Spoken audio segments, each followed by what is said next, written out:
Tu regardes, tu restes, tu fais partie du truc. Ici, on ne fait pas de contenu fast-food. Chaque vidéo est un terrain de jeu, un champ de bataille, une énigme. Tu veux juste cliquer, passe ton chemin.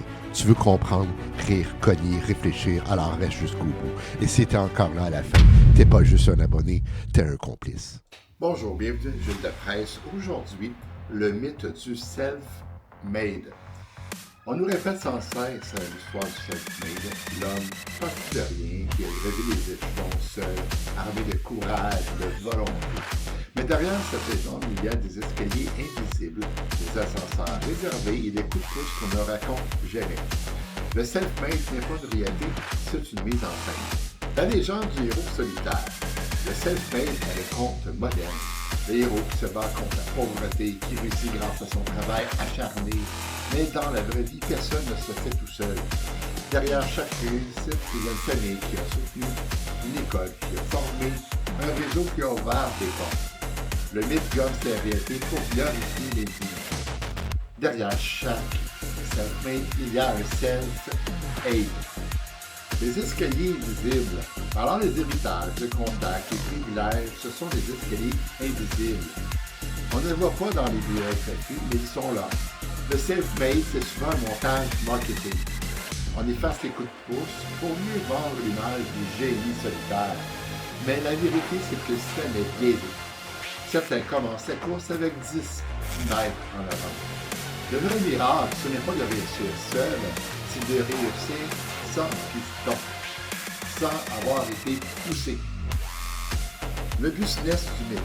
Alors le self-made est devenu une industrie.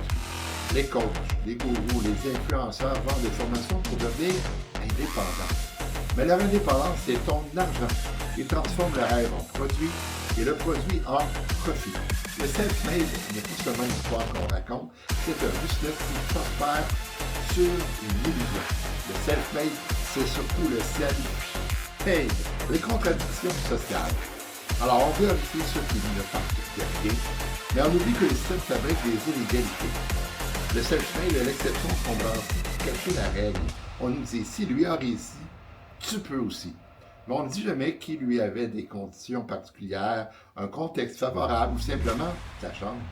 Le mythe sert à légitimer les injustices. Le self-made, c'est l'arbre qui cache la forêt des privilèges. La psychologie du mythe. Alors le self-made flash les deux. Il donne l'illusion que tout dépend de soi, que l'on contrôle son destin. Mais cette illusion est dangereuse. Elle culpabilise ceux qui échouent, elle invisibilise les obstacles, elle fait croire que la pauvreté est un choix. Le mythe du self-made n'est pas seulement faux, il est toxique pour les individus qui essaient, mais qui échouent, simplement parce qu'ils n'ont pas été poussés. Le self-made, c'est la carotte qu'on ajoute pour que tu cours sans jamais attraper le bâton. Les exemples contemporains, on cite des entrepreneurs, des millionnaires, des artistes comme président du self-made, comme président que ça peut fonctionner à tout coup. Mais derrière chaque success story, il y a des investisseurs, des mentors, des infrastructures, des gens qui poussent. Mais les plus grands ont eu des soutiens invisibles. Le self-made est une vitrine, pas une réalité. Le self-made, c'est un slogan. La réussite, elle est toujours collective. En conclusion, le mythe du self-made est une belle histoire. Mais la vérité, c'est que personne ne se fait seul. On se fait avec les autres, contre les obstacles et malgré les illusions. Alors la prochaine fois qu'on te présente un self-made, demande-toi qui a payé l'escalier? Qui a payé pour te rendre là où tu dois te rendre? Le self-made n'existe pas, mais le self-mythe, lui, n'en pas beaucoup. Le self-made est une fiction rentable. La vraie réussite, elle, est toujours un travail d'équipe. C'était Gilles de Presse.